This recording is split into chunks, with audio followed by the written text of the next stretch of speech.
Sir YS Jaganmohan Reddy అంటున్నారు తాగిన glass ఎప్పటికీ సింకులోనే ఉండాలి, సైకిలు ఆరుబయటే ఉండాలి, తిరిగే ఫ్యాన్ ఇంట్లోనే ఉండాలి. మరొక్కసారి మా గవర్నమెంట్ రాబోతుందని చెప్పి వైఎస్ఆర్సీపీ అంటుంది. దీనిపై మీరేమంటారు?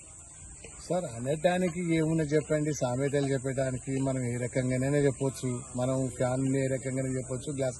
నేను ఒకటే అనేది ఏంటంటే, ఒక తెలుగు ఓటర్గా నేను ఏం మాట్లాడుతున్నా అంటే, గతంలో మనం దగ్గరికి వెళ్లి కూడా మన వైఎస్ జగన్మోహన్ రెడ్డిని చూసినాం.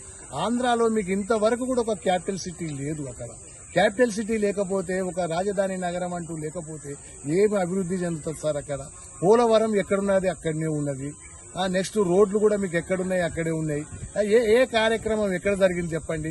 సమైక్య ఆంధ్రాలో జరిగినప్పుడు వైఎస్ రాజశేఖర రెడ్డి పీరియడ్లో జరిగిన కార్యక్రమాలు తీసుకోండి, లేకపోతే చంద్రబాబు నాయుడు పీరియడ్లో జరిగిన కార్యక్రమాలు తీసుకోండి, అవే కనపడుతూ ఉన్నాయి. కానీ ఒక జగన్మోహన్ రెడ్డి ఒక ప్రాజెక్టు కట్టినట్టు, లేకపోతే ఒక ముఖ్యమైన ఒక ఫ్యాక్టరీ తీసుకొచ్చినట్టు ఇంతెందుకు? వాళ్ళు ఆంధ్రాలో ఉన్న గల్లా అరుణకుమారి కొడుకు రాజకుమారిది అమర్ రాజా బ్యాటరీ అక్కడి నుంచి షిఫ్ట్ అయిపోయి మన మహబూబ్నగర్కి వచ్చింది, తెలంగాణకు. ఎందుకు వచ్చింది అది?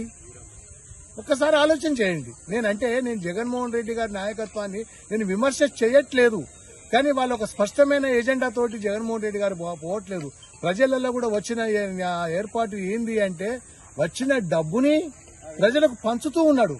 ఒక డబ్బుని ప్రజలకు పంచుతూ ఉన్నాడు. ప్రజలకు పంచాలి, మేము కావాలంటాం లేవు. సంక్షేమ పథకాలు కూడా ఇంప్లిమెంటేషన్ చేయాలి. సంక్షేమ పథకాలు, ఓల్డ్ ఏజ్ పెన్షన్ కానివ్వండి, ఆరోగ్య సమస్యలు కానివ్వండి, ఏదైనా కూడా పేద ప్రజలకు సంక్షేమ పథకాలు అందాలి. దానితో పాటు అభివృద్ధి కూడా